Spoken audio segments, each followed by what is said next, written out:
नमस्कार विद्यार्थी मित्रांनो, आपण आज या व्हिडिओ लेक्चरच्या माध्यमातून S4चं आपलं पेपर जो आहे आंतरराष्ट्रीय राजकारण यामधील सत्ता संतुलन, बॅलन्स ऑफ पॉवर, अर्थ आणि त्याची वैशिष्ट्ये जी आहेत ही वैशिष्ट्ये आपण या व्हिडिओ लेक्चरच्या माध्यमातून जाणून घेऊया।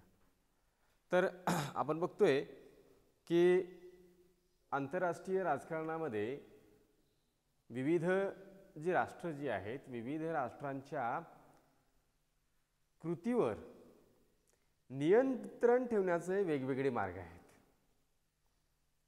म्हणजे सामूहिक सुरक्षा असेल किंवा वेगवेगळ्या राष्ट्रांची ही एक प्रणाली असेल, तर आंतरराष्ट्रीय जगतामध्ये किंवा वैश्विक स्तरावर विविध राष्ट्रांच्या कृतीवर नियंत्रण ठेवण्याचे एक प्रभावी माध्यम किंवा एक महत्त्वपूर्ण माध्यम म्हणून सत्ता संतुलनाकडे किंवा बॅलन्स ऑफ पॉवरकडे किंवा सत्ता समतोलाकडे बघितले जातात। की आंतरराष्ट्रीय राजकारणाचा आपण जर आढावा घेतला तर आपल्याला असं विद्यार्थी मित्रांनो असं लक्षात येते की आंतरराष्ट्रीय राजकारणाचा इतिहास जर आपण शोधून जर काढला तर सत्ता संतुलन हा या संकल्पनेचा उपयोग आहे या संकल्पनेचा उपयोग प्राचीन काळामध्ये सुद्धा होत होता। आणि आंतरराष्ट्रीय राजकारणामध्ये कोणतीही एक शक्ती म्हणजे कोणतेही एक राष्ट्र वरचढ होऊ नये याची काळजी जी आहे याची काळजी इतर राष्ट्र घेत असतात। आणि आंतरराष्ट्रीय राजकारणामध्ये कोणती एक शक्ती वरचढ होऊ नये यासाठी विविध जे राष्ट्र जे आहेत किंवा विभिन्न राष्ट्र जे आहेत हे विभिन्न राष्ट्र प्रयत्नशील असतात। या दृष्टिकोनामधून सत्ता समतोल जो आहे किंवा सत्ता संतुलन जो आहे हा सत्ता संतुलन साधला जातो की आधुनिक राजकीय व्यवस्थेच्या प्रणालीमध्ये किंवा आधुनिक राज्य व्यवस्थेमध्ये राज्य किंवा राष्ट्र हा आंतरराष्ट्रीय राजकारणाची सूत्र जी आहेत ही सूत्र आपल्या हातात असावी असं प्रत्येक राष्ट्राला वाटतं।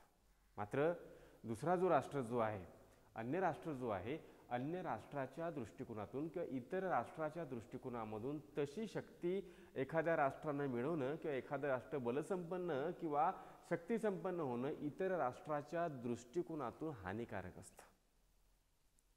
ते कसं असतं? हानिकारक असतं। त्यामुळे अन्य राष्ट्र जी आहेत किंवा इतर राष्ट्र जी आहेत त्या राष्ट्राच्या अनुषंगाने किंवा त्या राष्ट्राला वरचढ राष्ट्र जे होऊ पाहत आहे त्या राष्ट्राची शक्ती म्हणजे राष्ट्रीय सत्ता असेल ही राष्ट्रीय सत्ता बॅलन्स करण्याचा किंवा सत्ता समतोल करण्याचा प्रयत्न जो आहे हा सत्ता समतोल करण्याचा प्रयत्न विविध राष्ट्र किंवा विभिन्न राष्ट्र या माध्यमातून करत असतात। राज्याच्या ही जी कृती जी आहे या कृतीवर सगळी सूत्र जी आहे एखाद्या राष्ट्राकडे असणं असं जरी स्वाभाविक जरी वाटत जरी असलं तरी आंतरराष्ट्रीय पातळीवर जे संघर्ष उद्भवतात किंवा युद्धजन्य परिस्थिती जी निर्माण होते किंवा तणावाची परिस्थिती जी निर्माण होते या तणावाच्या परिस्थितीला किंवा संघर्षाच्या परिस्थितीला युद्धाच्या परिस्थितीला अशी परिस्थिती निर्माण होऊ नये म्हणून इतर राष्ट्र किंवा अन्य राष्ट्र जेव्हा त्यावर नियंत्रण प्रस्थापित करण्याचं काम करतात त्याला साधारणरित्या किंवा ढोबळ मानाने सत्ता समतोल असं म्हटलं जातं। सत्ता समतोल किंवा सत्ता संतुलन हा आंतरराष्ट्रीय राजकारणामधील एक मूलभूत सिद्धांत मानला जातो ज्या सत्तेच्या समतोलावर भर दिला जातो।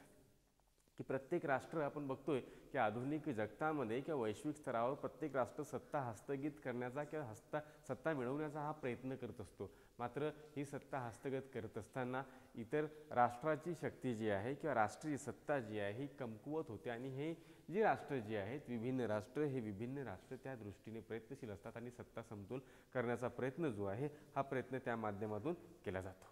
तर अशा पद्धतीने आपण सांगू शकतो की सत्ता संतुलन हा आंतरराष्ट्रीय राजकारणामधील राष्ट्रीय सत्तेवर नियंत्रण ठेवण्याचा एक प्रभावी मार्ग किंवा एक मूलभूत सिद्धांत मानला जातो।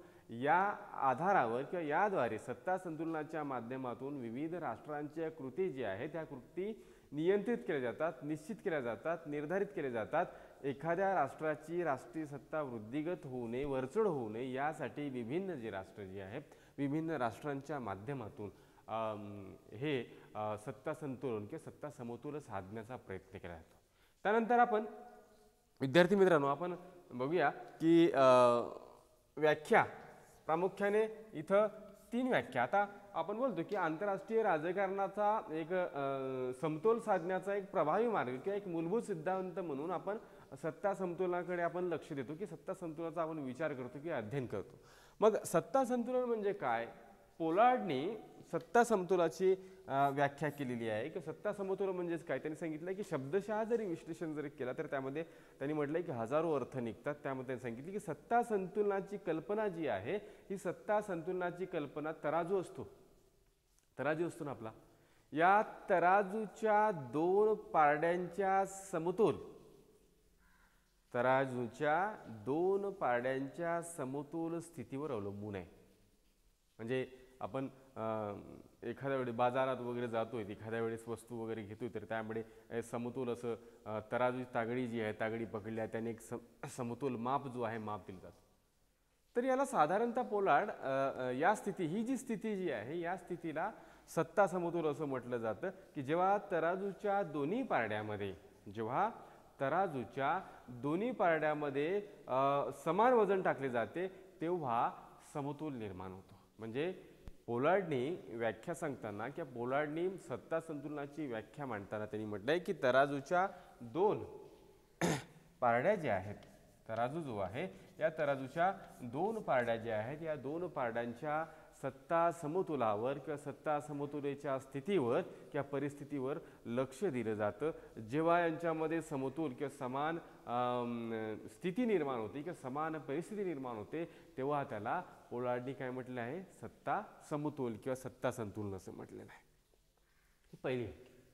दुसरी, मार्गेनथॉने सत्ता समतोलनाची व्याख्या केली आहे की सत्ता संतुलन म्हणजेच काय की सत्ता संतुलन म्हणजे सर्वसामान्य, पण त्यांनी म्हटलंय की सामाजिक सिद्धांताचं विशेष प्रकटीकरण. जे सामाजिक सिद्धांत आहेत या सामाजिक सिद्धांताचं जे प्रकटीकरण असेल विशेष रूपामध्ये त्याला साधारणतः मार्गेनथॉने या प्रकटीकरणाच्या प्रक्रियेला म्हणजे सर्वसामान्यपणे सांगतात त्यांनी की सामाजिक सिद्धांत जे आहे, सोशल थेअरी, ज्याच्या विशेष प्रकटीकरणाला त्यांनी साधारणतः सत्ता समतोल असं म्हटलेलं आहे. त्यानंतर फाय हा जो विचारवंत जो आहे या विचारवंताने सांगितलंय की राष्ट्राच्या म्हणजे राज्याच्या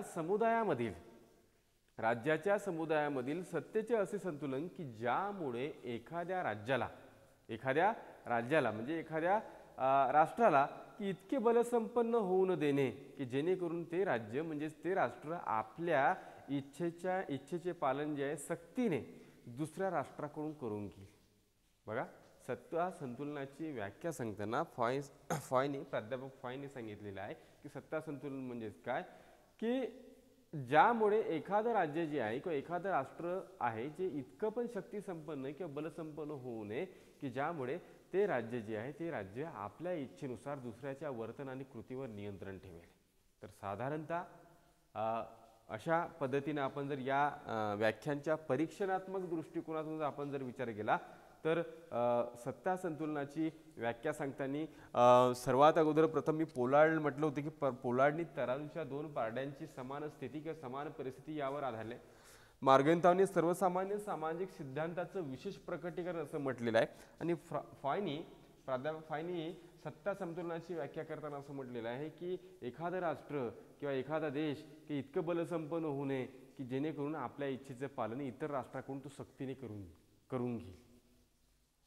या व्याख्यांचा आपण परीक्षणात्मक दृष्टिकोनातून जर विचार केला किंवा या सगळ्या बाबींचा आपण परीक्षणात्मक दृष्टिकोनातून जर विचार केला तर आपल्याला असं दिसतंय किंवा सत्ता संतुलन म्हणजेच काय तर सत्ता संतुलन म्हणजे एखादे राष्ट्र किंवा एखादा देश इतकं बलसंपन्न, शक्तिसंपन्न किंवा ताकदवार किंवा पॉवरफुल ज्याला सर्वशक्तिमान ज्याला म्हटलं ते असं होणे की ज्यामुळे इतर राष्ट्रांवर किंवा इतर राष्ट्र जी आहेत इतर किंवा वरचढ होऊ नये की इतर राष्ट्र त्यांच्याकडून सक्तीने पालन केलं जाईल. की सर्वसामान्यपणे सत्ता संतुलनाच्या संदर्भामध्ये किंवा बॅलन्स ऑफ पॉवरच्या संदर्भामध्ये की एखादे राष्ट्र इतके पण मोठे होऊ नये किंवा बलसंपन्न होऊ नये की ज्या माध्यमातून इतर राष्ट्रांना त्या सक्तीचं त्यांना पालन करणं अनिवार्य ठरेल किंवा अपरिहार्य ठरेल. तर आंतरराष्ट्रीय राजकारणामधील किंवा इंटरनॅशनल पॉलिटिक्समधील सत्ता संतुलन जो आहे हा सत्ता संतुलन ही जी संकल्पना जी आहे ही संकल्पना राष्ट्रीय सत्तेच्या नियंत्रणामध्ये किंवा राष्ट्रीय सत्ता जी आहे राष्ट्रीय सत्तेची कृती नियंत्रित करण्याचा एक प्रभावी मार्ग किंवा एक मूलभूत सिद्धांत म्हणून जे विविध पद्धती ज्या अवलंबायला आल्या की त्या पद्धतीच्या अनुषंगाने सांगता येते सत्ता संतुलन. तर त्याला सत्ता संतुलन असं म्हणतात. नंतर आपण बघूया वैशिष्ट्ये. वैशिष्ट्यामधील पहिला वैशिष्ट्य जो आहे तो समतोल.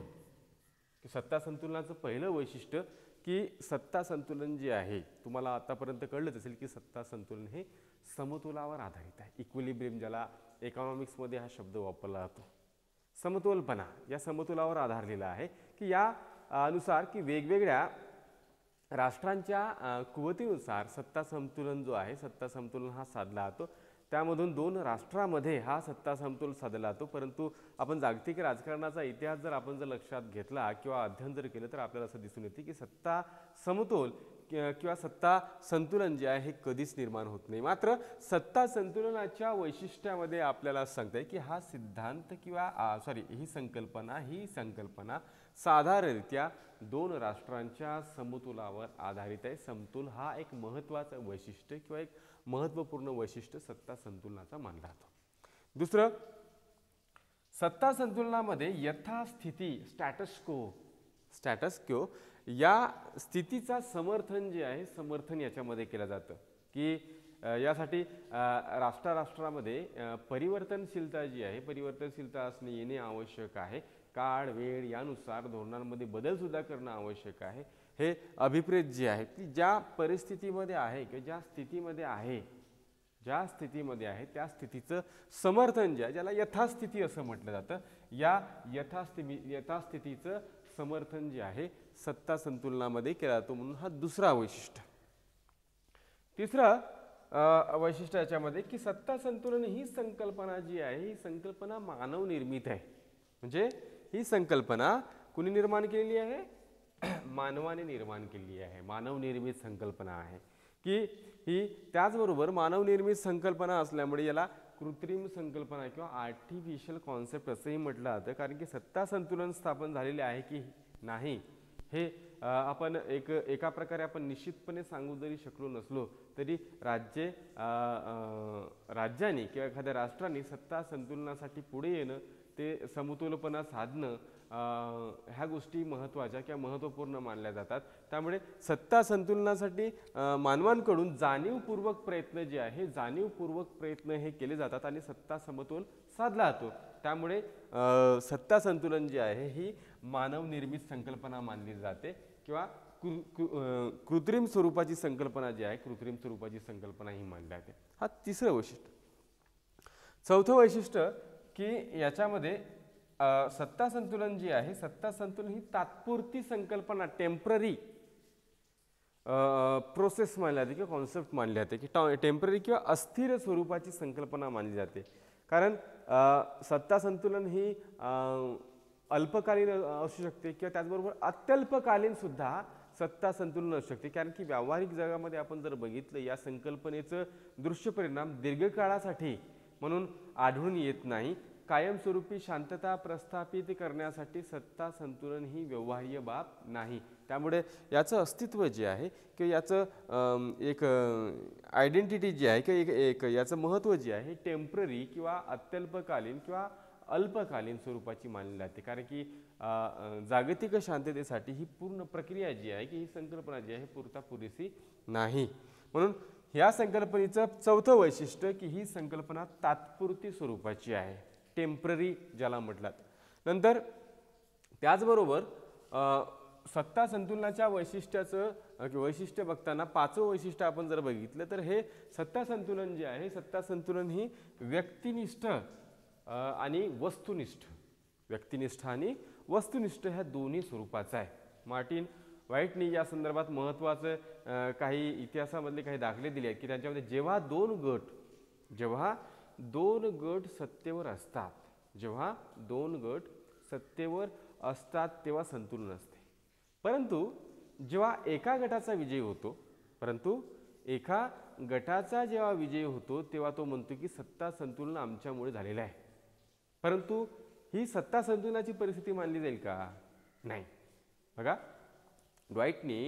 मार्टिन व्हाईटनी यांनी सांगितलंय की सत्ता संतुलन ही व्यक्तिनिष्ठ आणि वस्तुनिष्ठ स्वरूपाचं असते की जेव्हा 2 गट एखाद्या स्थितीवर सत्ता संतुलनात असते किंवा सत्ता संतुलन निर्माण करण्यासाठी प्रयत्नशील असतात तेव्हा जेव्हा दोन गट सत्तेवर असतात तेव्हा सत्ता संतुलन झालं असं म्हटलं, पण जेव्हा यांच्यामधला एक गट विजयी होतो तेव्हा विजयी राष्ट्र जे आहे किंवा विजयी देश जो असेल हा देश सत्ता संतुलन झालं असं म्हटलं तर मात्र ही परिस्थिती नाही. त्यामुळे व्यक्तिनिष्ठ आणि वस्तुनिष्ठ आपण स्वरूपातून आपण जर बघितलं तर सत्ता संतुलनाचा अर्थ काढला तो. त्यामुळे पाचवं वैशिष्ट्य जे आहे हे पाचवं वैशिष्ट्य व्यक्तिनिष्ठ आणि वस्तुनिष्ठ स्वरूपाचं असं म्हणलात.